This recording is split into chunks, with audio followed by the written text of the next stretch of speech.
Hello everyone, this is Frank with the Clean Carburetor. Today we're going to be showing how to test the trigger for an outboard engine.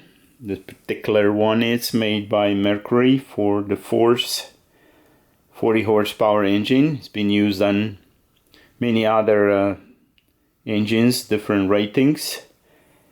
The very first thing you would like to check on the trigger is if there are any physical damages to the assembly. I might want to inspect the plastic outside, also on the inside, if there are any cracks. And this particular one, it's pretty good. The only thing that comes up as not so good is a small crack all around the inner circumference of the plastic. This is the insulation that insulates the coil. The way you test that particular part is you will put your fingernail underneath. As long as you can actually lift the insulation, that means being cracked.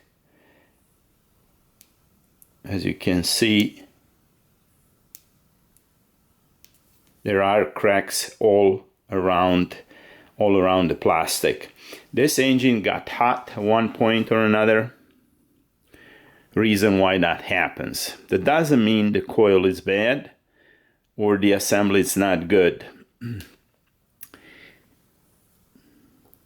Another thing you might want to check if these two wires coming off of the coil are actually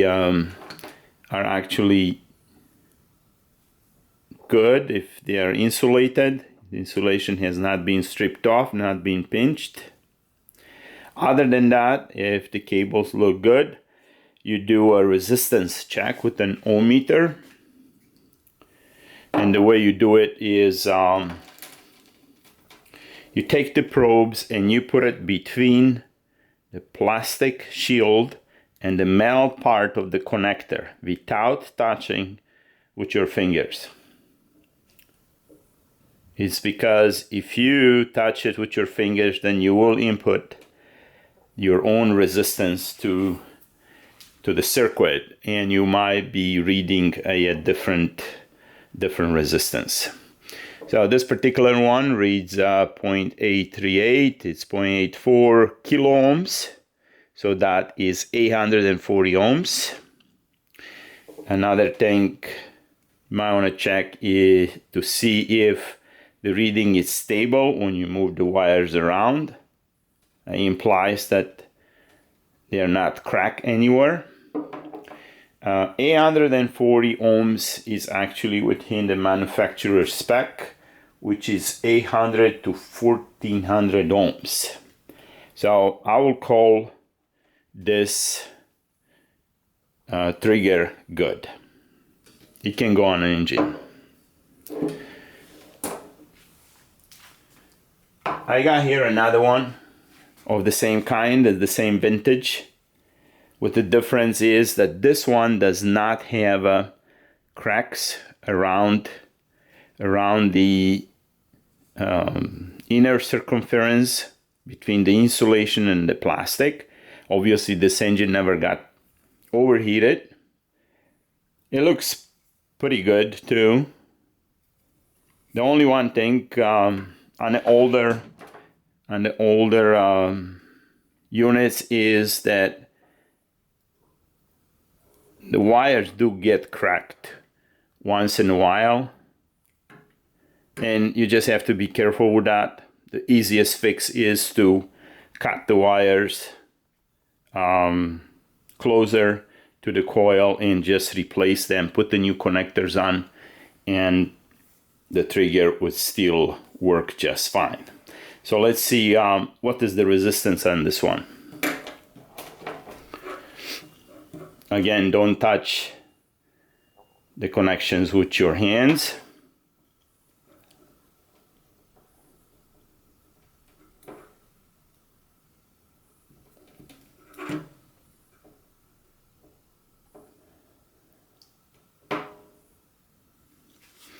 So it is 840 ohms again, the same as the other one.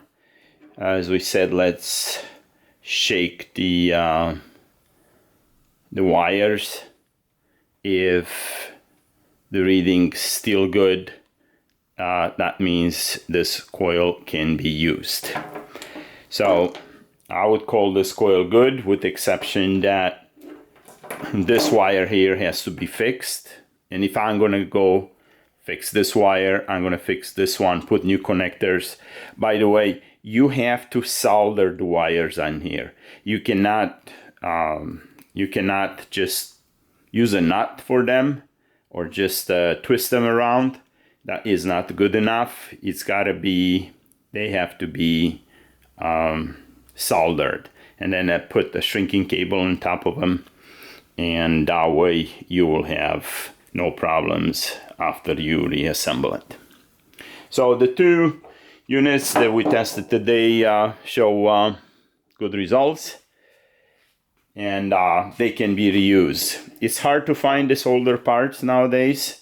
There are some aftermarket parts, but as long as this test passes, then you should be comfortable putting it back on the engine. Thank you all for watching.